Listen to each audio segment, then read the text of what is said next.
O proxecto de Lalín é un proxecto vivo que ten unhas amplas miras e que queda moito por construir.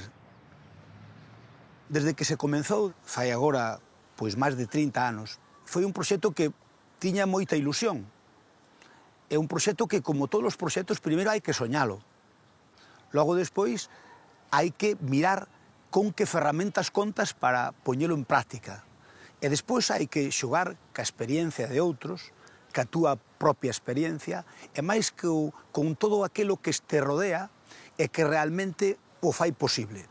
E nós aquí en Lalín buscamos algo que nos complementara un pouco a todos, porque Lalín é un pobo orgulloso de si mesmo.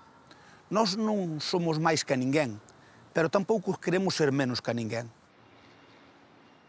Un pobo que non é unha cidade dormitorio de ningunha outra cidade, senón que está no medio de Galicia, nestas terras do medio, equidistante de Ourense e de Santiago, e que somos da provincia de Pontevedra e do Obispado de Lugo. Con esa descripción podemos imaginarnos que os de Lalín somos un pouco de todo e representamos un pouquiño a esa Galicia interior que quere ter vida propia.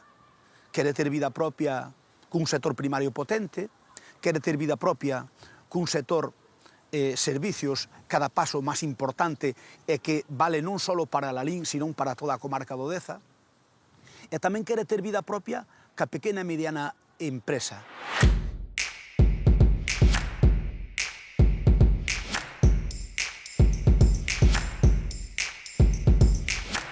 Lalín ten unha superficie moi grande, máis de 300 km², somos o concello máis grande da provincia de Pontevedra, é o terceiro ou cuarto máis grande de Galicia en superficie, e con moitas aldeas, con máis de 300 aldeas. Darlle servicio a esa poboación de máis de 20.000 habitantes, donde o 50% vive no casco urbano e o outro 50% escagallado en máis de 300 aldeas, é un reto difícil, porque nós somos fundamentalmente rural e presumimos de que o rural vivo que necesita Galicia ten que ter as mesmas condicións cos que viven na zona urbana.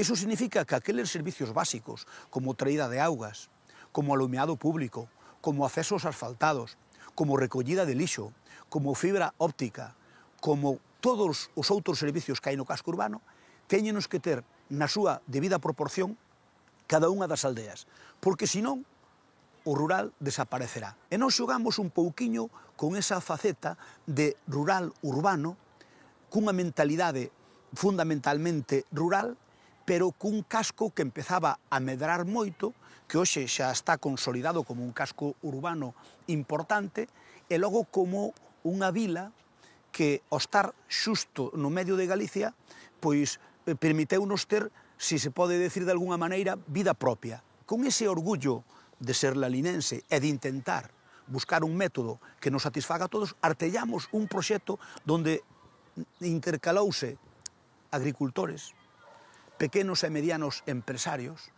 funcionarios e xente que se dedica a calquera outra tarefa, pero que sí creen no proxecto de Lalín. Por iso eu estou agradecido a todos os empresarios que apostaron por medrar no seu propio concello. Estou agradecido a eses gandeiros que apostaron por facer grandes explotacións aquí en Lalín, ás cooperativas de gandeiros. Estou agradecido a todos aqueles que creeron que no medio de Galicia, nun concello eminentemente rural, pode ser un dos concellos que teñan vida propia a nivel de Galicia e que teñan un futuro esperanzador. Ver como medra o teu pobo, da maneira que ti entendes que debe medrar, é a satisfacción máis grande que pode ter calquera alcalde. E eu estou natendo e, obviamente, non chegamos a ese camiño que queremos, non chegamos aínda a cumplir as expectativas que temos. A decisión probablemente política máis importante que tomamos o meu equipo e máis eu nestes 30 anos é algo que non se ve, pero que sí que se nota, que foi no ano 99 aprobar o Plan Xeral de Ordenación Municipal. Eso marcou un antes e un despois. E iso significou que cada núcleo rural teña un núcleo perfectamente definido. E significou que o casco urbano se ordenou urbanísticamente para que medre dunha maneira sostible e axeitada. que teña os seus parques, que teña as súas infraestructuras deportivas, que teña as súas rúas ben trazadas e, obviamente, intentando adaptalo aos tempos. E aínda nos queda por facer bastantes cousas, todavía nos quedan aldeas que non teñen fibra óptica, todavía quedan aldeas que non teñen alcantarillado. Si, máis do 50% da xente que vive no rural ten alcantarillado, 50% de persoas, non o 50% das aldeas. E cando logremos que Lalín teña alcantarillado e fibra óptica, o rural de Lalín terá os que eu considero 6 servicios básicos para vivir con calidade no rural. Terá accesos asfaltados, 1 ou 2 como mínimo cada aldea, terá alumeado público de última xeneración, terá de recollida selectiva, que ahora mesmo non a temos selectiva, terá traída de augas, terá alcantarillado e terá fibra óptica. Con eses 6 servicios, calquera persoa que viva nunha das máis de 300 aldeas que ten Lalín, terá os mesmos servicios que os que viven no casco urbano. Ese é o reto para o rural. Eu recordo que cando empecé falar de alcantarillado no rural, ou falar de poñer fibra óptica, bueno, daquelas non existía nin a fibra óptica, pero falar de algúns servicios que hoxe consideramos básicos era pouco menos que un canto ao sol. E hoxe son unha realidade. Pero é que no casco urbano quédanos toda a zona deportiva que vai haber debaixo do Lalín Arena, quédanos a Gran Plaza, e quédanos a Almenda Central que vai alrededor da Gran Plaza facer a parte central de Lalín como máis humana e máis humanizada, pero capilarizando hacia o exterior, para facer un todo do casco urbano que sexa que se poida vivir nel dunha maneira cada día máis agradable.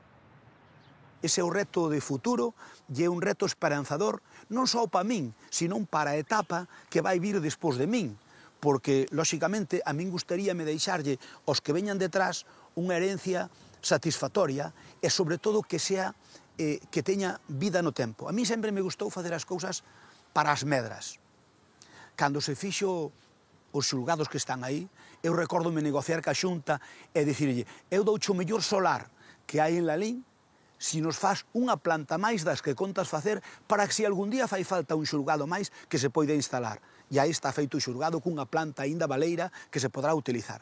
O mesmo pasou co Concello, o mesmo pasou co Lalín Arena e con tantas outras infraestructuras que cando se concebiron hai que concebilas un pouco máis grandes do que se necesitan no momento actual, porque rapidamente se quedan cativas. E con esa filosofía traballamos ao longo destes 30 anos. E con esa filosofía queremos seguir traballando no futuro para que estas terras do medio que teñen, sin dúbida, a capitalidade en Lalín, poidan ter vida propia con respecto a Galicia. Cando este perxeñado e diseñado, que xo reflexamos na xenda urbana, as áreas parroquiais para aglutinar esas 52 parroquias e teñamos a área de lecer, a área deportiva e a área central humanizada de Lalín, cando eso este posto encima da mesa e reflexado como é o plan cara ao futuro, eu dareime por satisfeito. Mentres tanto, pois seguiremos loitando en conseguir as cousas que fan falta para Lalín.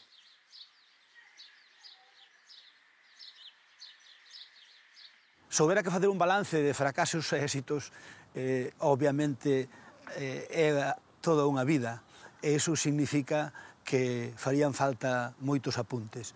Entón, eu simplemente o que quero deixar patente nestes anos é que das cousas que saíron ben aprendín das cousas que saíron ben, pero case aprendín máis das que saíron mal, porque na vida, como en todo, apréndese máis dos fracasos que dos acertos. Os acertos dase por sentado que son normales, pero os fracasos son os que te fan reflexionar acerca de que por que o fixeches así. Hai quen presume de ser un político perfecto. Ese é un erro, porque naide é perfecto. Naide fai as cousas absolutamente ben, todas. Unhas salen ben e outras salen mal. O importante é que o cómputo total sexa positivo, sexa satisfactorio. E eu teño que dicir que son un dos privilexiados por aquilo de que ese dito de que naide é profeta na súa terra, porque ser alcalde é un pouco ser profeta na túa terra. Eu nacín aquí, criei-me aquí e vivín aquí toda a miña vida. E iso significa que me podo sentir orgulloso de haber sido un pouco profeta na miña terra.